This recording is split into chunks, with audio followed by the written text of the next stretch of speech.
찬송가 387장을 들어보시면 무슨 곡인지 단번에 아실 것입니다.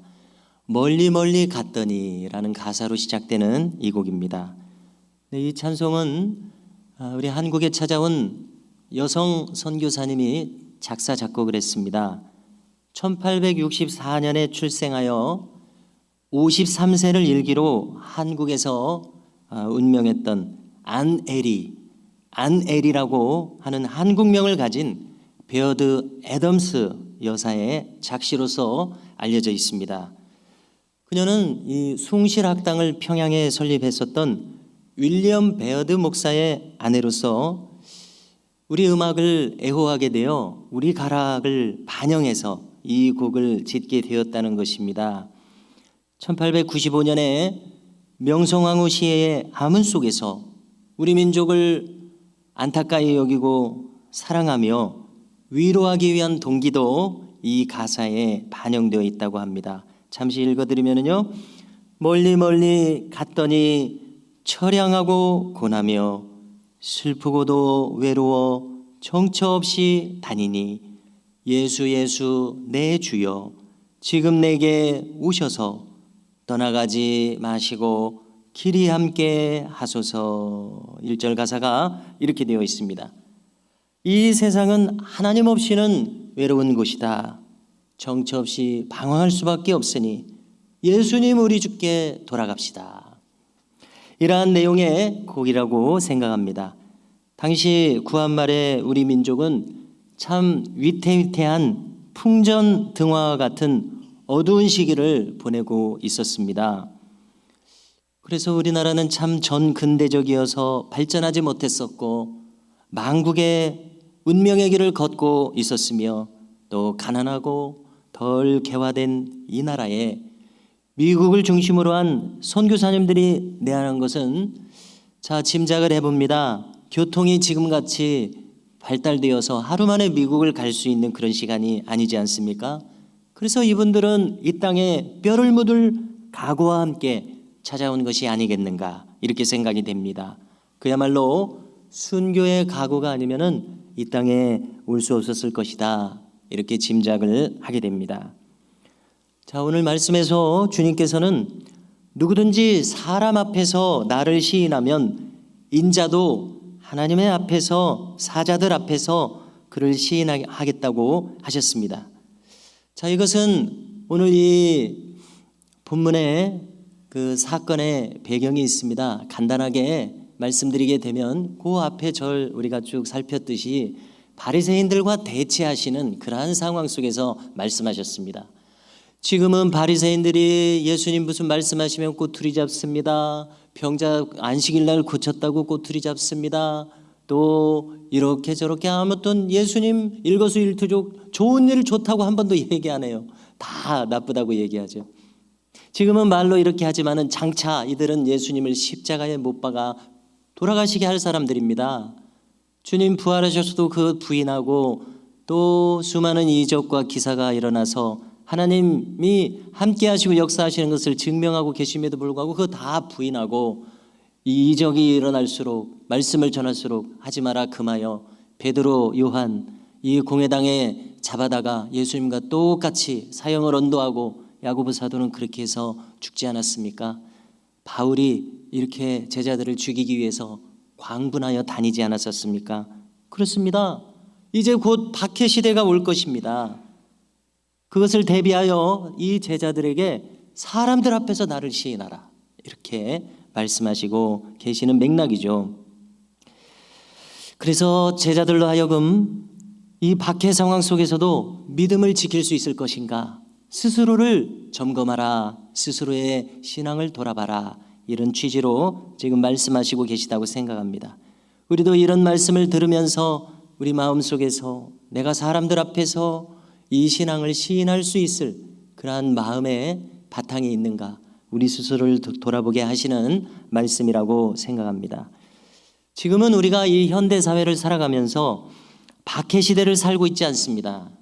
그래서 저 일제강점기나 북한 공산치하처럼 생명을 걸고서 신앙을 고백해야 하는 시대는 분명 아니지만 그러나 신앙의 절개를 지키는 것은 어느 시대나 막론하고 그 본질은 똑같다고 생각합니다. 다만 겉으로 보기에 일제강점기, 공산시대, 공산치하 절박해 보입니다. 그러나 실상은 우리 스스로 물어보십시오. 아무런 박해가 없어 보이는 현대 사회 속에서 살아가는 우리도 신앙의 절개를 지키기 위해서는 순교의 각오와 비슷한 절박하고 진실한 마음이 필요한 것을 우리 스스로 잘 알고 있습니다. 그러므로 어떤 분은 오늘날의 신앙의 길을 일컫기를 비록 순교와 박해 시대처럼 피를 흘리는 순교 시대는 아니지만 그 신앙의 본질은 동일하므로 백색 순교 시대라는 말을 썼습니다. 이 표현에 상당히 공감하게 됩니다. 피를 흘리지는 않지만 순교의 마음을 가지고, 즉 거짓 없는 참된 믿음을 가지고 애쓰고 노력하며 추구하지 않으면 이 신앙의 길 가기 어렵다. 이런 점에서 백색 순교 시대 참 공감하게 됩니다. 그렇습니다. 우리가 진실되게 믿고자 한다면 이 신앙에 있어서 회색지대는 있을 수 없습니다. 검으면 검거나 희면 희거나 이렇게 분명한 것을 우리 주님을 믿는 믿음의 길에서는 우리 주님은 오늘 말씀처럼 요구하고 계십니다. 주님은 산상수훈에서 이렇게 말씀하셨습니다. 너희는 모든 일에 대해서 예 아니면 아니라 하라. 이 말씀처럼 우리의 이 정체와 위상을 분명히 하면서 살 것에 대해서 우리 주님은 우리에게 바라고 계심을 오늘 말씀을 통해서 알 수 있습니다. 우리가 이 믿는 자의 정체성을 분명히 하면서 사는 것과 그렇지 않은 것은 천양지차의 결과를 가져옵니다. 지금 당장은 나를 좀 숨기면 지금 당장은 얻을 수 있는 여러 가지 이득들이 있을 수 있습니다. 그렇지만 그와 같은 거짓된 자세로서는 시간이 지나면은 외통수에 봉착할 수 있을 것이라는 겁니다. 그러므로 영어의 격언처럼 정직이 최상의 방책이다. 영어 격언이 있죠. 정직하게 신앙인으로서 아예 살아가는 것이 속편합니다. 그렇지 않으면 복잡할 수밖에 없습니다. 우리의 정체성을 감추고자 한다면 그의 수반되는 복잡함이 따를 수밖에 없습니다. 이 복잡함이라고 하는 것은 무엇인가를 좀 속이고 감춰야 한다는 것을 의미하죠. 이것은 믿는 자의 정체성과 참 부합할 수 없습니다. 사람 앞에서 나를 부인하는 자는 어떻게 됩니까? 하나님의 사자들 앞에서 부인을 당하리라 말씀하십니다. 여기 하나님의 사자들은 당연히 천사들을 가리킵니다. 앙겔로스. 즉 이 상황은 마지막 심판 때에서 무슨 일이 벌어질 것인지를 주님이 일러주시는 것입니다. 그래서 우리는 이 신약 성경을 읽으면서 주님은 시간 낭비를 하지 않으시는 것 같아요. 결론적으로 분명하게 말씀하십니다. 여러 말 말씀하지 않으십니다. 천사들 앞에서 시인을 인정함을 얻을 것이냐, 아니면 주님도 나를 부인하실 것이냐, 내가 너를 알지 못하노라. 분명히 이런 시간이 우리에게 온다는 것입니다. 심판대에서 우리는 이 지상에서 살았던 모든 시간에 대해서 결론적으로 판단을 받게 됩니다. 그때 우리는 주님께 인정함을 받는 자로 나타날 수 있어야 되겠습니다. 최소한의 믿음을 지키고 그 위에 신앙의 덕이 풍성한 열매로서 쌓아져가는 우리의 인생살이가 될 수 있기를 원합니다. 이렇게 말씀을 드린다고 해서 신앙의 공로주의를 말하는 것은 아닙니다. 당연히 우리의 공로를 가지고 우리가 쌓은 덕을 가지고 구원 얻는 것은 아닙니다. 그러나 은혜 받은 사람은 반드시 은혜 받은 삶의 열매가 나타나게 되어 있습니다. 다시 여러 번 거론하듯이 순서가 다릅니다. 우리가 바르게 열매를 나타내며 삶으로서 구원을 받는 것이 아니라 우리가 구원을 받았기에 하나님의 말씀을 사모하며 하나님의 말씀을 지키고자 하며 그분의 나라에서 인정함을 받는 아름다운 가치들을 추구하며 또 이 믿음의 선한 자의 삶을 살아가고자 하는 것은 구원받은 자의 결과로서 나타나는 열매입니다. 우리의 이 은혜의 삶의 열매가 많든 적든 남들에게 내보일 수 있을 만큼 이것이 크든 작든지 간에 나 나름대로 믿음의 분수에 맞는 열매가 반드시 있어야 될 줄로 믿습니다. 이름하여 알곡신자입니다. 그날에 갈아지는 그 빈 내용물을 감출 수가 없을 것입니다. 그러므로 오늘이라 일컫는 이 시간이 얼마나 중요한 시간입니까? 귀한 시간입니까? 톨스토이라고 어렴풋이 기억합니다마는 어느 혹자가 이야기한 대로 지금 나에게 중요한 시간은 바로 지금이요. 지금 나에게 가장 중요한 사람은 지금 나와 관계하는 사람이다. 이런 말이 있듯이 지금 주를 시인하는 바로 이 사람, 그날에 주의 인정함을 받을 것입니다. 지금 주를 부인하는 그 사람, 그날에 당연히 주님으로부터 내가 너를 알지 못한다는 말을 들을 수밖에 없을 것입니다. 이 말씀에 이어서 주님은 조금은 난해 구절로서 우리가 평소에 이해하기가 좀 어려운 말씀을 하십니다. 그것은 10절입니다. 자, 무엇이라고 말씀하십니까? 누구든지 말로 인자를 거역하면 사하심을 받으려니와 성령을 모독하는 자는 사하심을 받지 못하리라. 그래서 이 말씀을 간단히 이렇게 풀이할 것을 제시해 드리고자 합니다. 자, 여기서 우리가 잘 이해하기 위해서 기준은 성령님으로 한번 같이 잡아보시겠습니다. 성령께서 오순절에 강림하신 바로 그 사건 말입니다. 우리가 다시 한번 확인할 것은 성령께서는 곧 하나님이십니다. 자, 우리가 이 지상에 태어난 그 순간의 기억을 가지고 있는 사람은 아무도 없습니다. 어머니 뱃속에서 태어났다는 건 알지만 그 상황을 정확하게 알고 있는 사람 당연히 아무도 없죠. 그렇지만 내가 그것을 정확히 알지 못한다고 하여 내가 태어난 그 시간과 그 상황이 없어지지 않는 것처럼, 이건 엄연한 사실인 것처럼 성령님도 마찬가지라고 설명을 드릴 수가 있을 것 같습니다. 성령님은 우리 손에 잡히지 않습니다. 눈에 보이지 않습니다. 또 느끼기도 어렵다고 생각합니다. 그렇다고 해서 성경이 증언해 주시고 예수님이 증언해 주시는 성령님이 안 계신 분은 아니시라는 사실입니다. 그렇습니다. 이렇게만 생각해도 성령께서는 분명히 계십니다. 그래서 주님께서 말씀하신 이 참 난해한 구절의 이 뜻을 풀이하고자 할 때 그 기준이 성령님이시라는 겁니다. 즉 성령은 하나님이십니다. 성령 하나님께서 역사하셔야지만 우리가 구원을 받을 수 있습니다. 다시 말해서 예수님을 주님으로 시인함으로써 구원을 받게 될 텐데 예수님을 주님으로 시인하게 하시는 일은 오직 성령님의 역사로서 가능하다는 것입니다. 할렐루야. 그러므로 이 성령님의 역사를 경험하는 것은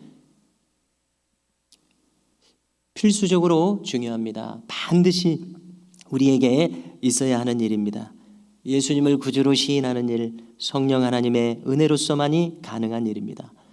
자, 이것이 구원받은 사람, 은혜 받은 사람의 구원받는 길입니다. 간단히 말씀드려서요. 그러나 자연인을 생각해 보십시오. 자, 자연인은 자기도 나름대로 들은 풍월이 있습니다. 교회에 대해서, 예수님에 대해서, 하나님에 대해서 자기도 나름 들은 풍월이 있잖아요. 신앙이 없지만은 자연인으로서요. 자, 자연인은 예수님에 대해서 자기 나름의 기준을 가지고 판단할 수밖에 없습니다. 그러므로 예수님이 무슨 신이 될 수 있냐든지, 예수님은 그저 훌륭한 4대 성인 중에 한 분 아니냐든지 이러쿵저러쿵 말할 수 있습니다. 그는 성령이 역사하는 사람이 아니므로 정답을 알지 못하여 우왕좌왕 이렇게 저렇게 말할 수 있습니다. 성령이 역사하시지 않는 사람이기 때문에 당연한 귀결입니다. 그렇지 않습니까? 이렇게 말하는 사람은 사심을 받는다는 것입니다. 아직 성령이 역사하지 않으신 거로요. 그러나 성령께서 임하신 사람은 완전히 다릅니다. 어떤 신학자들은 성령이 역사하시는 것을 내주하시는 성령 이렇게 설명합니다. 내 안에 거하시는 성령님. 그렇습니다. 성경적인 기초가 분명히 있죠. 또 그 사람의 마음과 심령에 감동을 주시는 성령의 역사가 있습니다. 그래서 예수님을 나의 주님으로 시인할 수밖에 없는 그러한 은혜를 입습니다. 그래서 성령이 역사하는 사람은 하나님이 나를 사랑하시는 거 믿어집니다. 나를 위해서 십자가 지신 거 믿어집니다. 장차 있을 심판 하나님 말씀 그대로 믿어집니다. 주님이 다시 오신다고 하는 재림의 일 믿어집니다. 주님이 나와 평생 동행하시고 지켜주시는 일, 저 영원한 주의 나라로 마침내 인도하실 것을 믿게 되는 것입니다. 이것을 믿게 하시는 것이 바로 성령의 역사입니다. 자, 그러므로 이제 결론을 내릴 때에 성령을 모독한다는 것은 무슨 뜻입니까? 자, 이 모독한다는 말 우리 한자어로 번역을 했는데요. 헬라어와 영어 단어와 스펠링이 같다고 할 수 있습니다. 발음이 같다고 할 수 있습니다. 영어로는 blasphemy. 이것은 우리말로 가장 쉽게 번역한다면 신성 모독입니다. 한마디로 하나님을 대적하는 것이요, 하나님을 거스려 말하는 것이며 하나님을 망령되이 일컫는 것입니다. 이것이 바로 신성 모독입니다. 성령을 모독한다. 바로 그것을 가리키는 겁니다. 가장 간단히 말하자면 하나님을 대적하고 부인하는 것입니다. 성령을 모독한다는 것은 우리 예전 개역 성경에서는 회방한다는 표현으로 번역을 했습니다. 쉽게 말해서 성령 하나님을 부인하는 일입니다. 성령의 역사를 부인하는 것입니다. 그분의 구원 사역을 부인하는 것입니다. 다시 말해서 십자가와 부활, 영생과 영벌, 심판과 재림, 이 모든 성경의 진리를 부인하는 것입니다.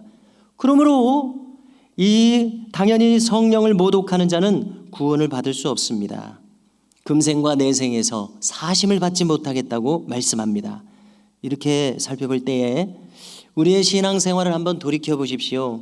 우리는 아마 대부분의 경우 언제라고 확실한 날짜, 확실한 시간은 될 수 없을 것입니다. 내가 믿음을 확연히 가지게 된 어느 시점 말입니다. 그저 우리가 신앙생활을 해오다 보니까 나도 모르게 점차 예수님만이 나의 구주시구나, 나를 대속하신 십자가의 사랑이 분명코 있구나, 다시 오셔서 나를 아버지께로 이끄셔서 영원한 저 천성에 살게 하시며 영원토록 하나님을 즐거워하며 찬송과 영광을 돌리게 하실 것이 우리는 나도 모르는 사이에 점점점 믿어져서 오늘에 이르게 되었던 것입니다. 그렇지 않습니까?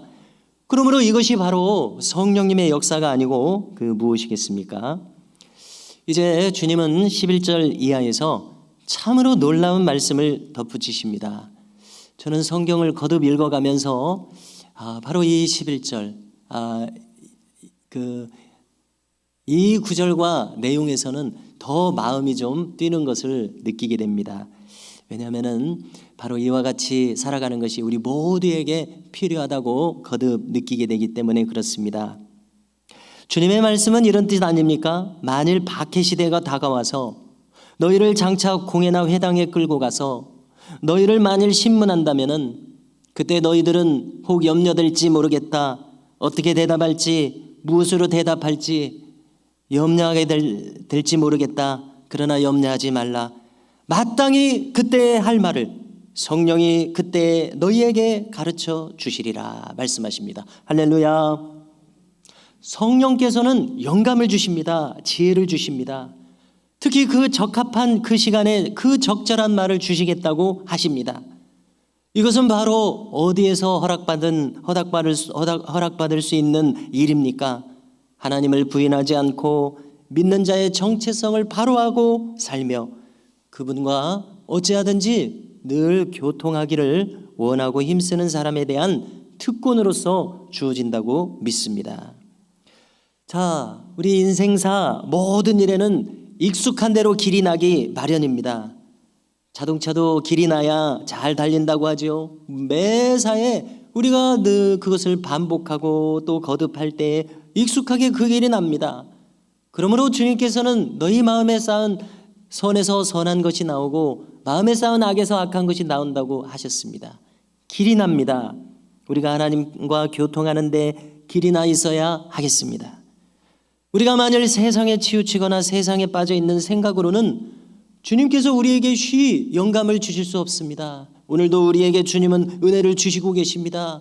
그러나 나의 이 주파수가 흐려져 있고 혼탁해져 있으면은 깨끗하게 이 주님의 주파수를 받지 어렵지 않겠습니까? 그러므로 우리가 세상에 막 흐려져 있는 생각이 아니라 어찌하든지 우리의 이 심령의 길이 주님과 교통하도록 길이 나도록 갈고 닦는 바로 이 신앙의 경건한 연단의 길이 우리에게 필요하다고 믿습니다. 그러므로 성도 여러분, 바라기는 우리가 말씀의 사람이 되기 원합니다. 어찌하든지 기도의 사람이 되기 원합니다. 그래서 주님의 말씀이 들리는 길이 수월하게 나 있는 사람이 되어서 우리 시편의 표현대로 나의 심령에 시온의 대로가 활짝 열린 사람으로서 살아가실 수 있기를 주의 이름으로 축복합니다. 폴리갑의 순교 장면을 다시 한번 떠올려 보십시오. 그는 86년 동안 주님은 나를 돌봐주셨는데 이렇게 대답합니다. 어찌 이제 와서 내가 주님을 부인하리요. 늘 주님과 교통하고 있었기에 그 마지막 절체절명의 순간에 신앙의 절개를 굽히지 않고 이 놀라운 말을 남길 수 있었습니다. 마르틴 루터를 생각해 봅니다. 그는 보름스 제국 의회에 고발을 당하여 그 의회 석상에서 목숨을 담보할 수 없는 그러한 절체절명의 순간을 맞이합니다. 그를 신문하는 자가 너의 이 95개 조를 철회하지 않겠느냐라고 했을 때 그는 대답합니다. 나는 하나님의 말씀, 그 성경과 양심에 반해서는 그 어떤 것도 철회하지 않겠소. 주님, 제가 여기 서 있습니다. 나를 도우소서. 이 유명한 말을 남겼습니다. 이 목숨을 담보할 수 없는 바로 그 시간에 그는 두려워하지 않고 신앙의 절개를 지킬 수 있는 이런 놀라운 말을 남겼습니다. 성도 여러분, 우리도 마찬가지입니다. 우리도 각기 다른 여러 가지 상황을 맞아서 살아가겠지만은 가정에서, 직장에서, 교회에서 우리에게 필요한 그 시간의 영감을 하나님께서는 주시리라고 오늘 약속해 주시고 계십니다. 그리고 마침내 결정적으로 나의 신앙을 증명하는 바로 그 시간에는 반드시 우리의 입에 말씀을 넣어 주실 것입니다. 그러므로 성도 여러분, 우리는 늘 주님의 주님 되심을 시인하며 성령 하나님의 인도하심 속에서 믿음의 승리자로서 이 인생의 남은 길을 걸어가실 수 있기를 주님의 이름으로 축복합니다.